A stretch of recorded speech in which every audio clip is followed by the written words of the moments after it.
Hi, this is Betsy Jordan. It's Behind the Curtain IMO. I'm from the state of North Carolina, so for those of you who are watching, understand I'm going to be addressing the state of North Carolina, but also a lot of what I'm saying could apply to your state, your home state, and I've been talking on a national level, but I'm going to bring it down to the state level right now for this particular video. When you're thinking of governors, of good governors, I have thought of good governors in our past as education governors. Governors who supported the public education system. Governors who understood the value of educating our kids as young as possible. Governors who understood that having a strong education system was also a very great advertisement for businesses.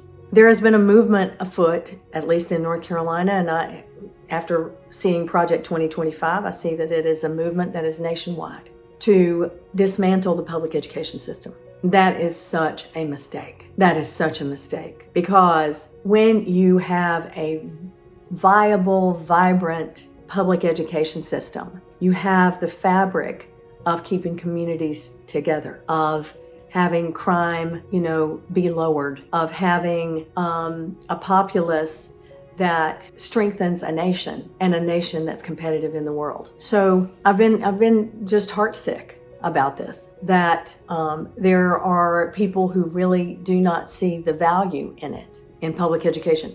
There's a socialization that also happens. And the more we divide ourselves into pockets or groups of smaller groups of people, the weaker we are. The weaker we are as a country. It's a shame. But when people talk to you about the voucher system, being able to get their kids to go to a different school or whatever that is, I understand not wanting to sacrifice your kids. That's not what I'm talking about here. But a lot of the charter schools that were founded were intended to take good ideas and try them out and then bring them back to the school system. That did not happen, because as soon as somebody figured out that money could be made, they decided they were going to hold on to those charter schools. What you see by sending your kids there is that there is less regulation on teachers. There's no standardization of what is learned there.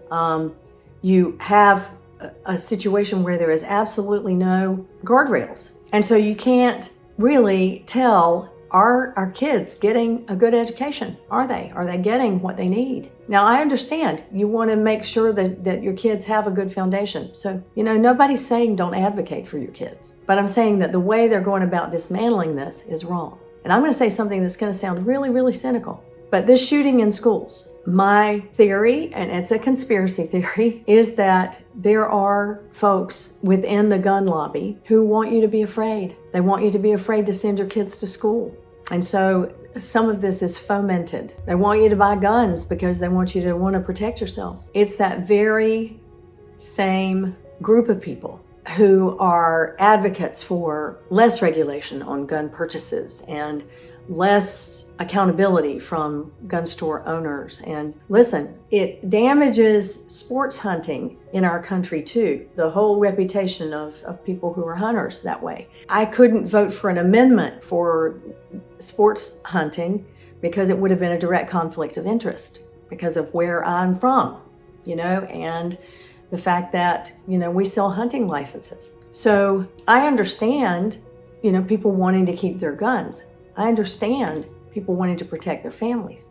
No one is challenging that. But common sense gun laws for people who are selling them and profiting by them, we shouldn't have to worry that guns are being shipped from Florida, where the gun laws are weaker, to New York City because, they want the guns to be in the hands of drug dealers and rapists.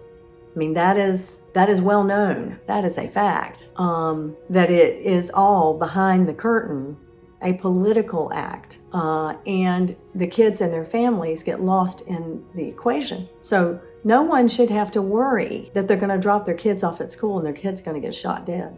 So we've got to have stronger gun laws, common sense gun laws. And no one's saying they're going to take away your rights. In fact, we want to protect families to be able to live and breathe and play and do that together, in a more unified way. So the charter school systems being formed, and then people understanding that they made money, it's the chasing of this dollar that has been the problem, both in our politics, in gun sales, in what's happening with our school system. And we need to get our heads wrapped around the fact that there are people who really just don't give a you know what. And we need to let those people know that they need to start giving a you know what, because they're going to be out of business. They're going to be out of business if they don't start giving a hoot. I'm going to opt for that Southern word. Okay? So this is Behind the Curtain. Thank you for being here.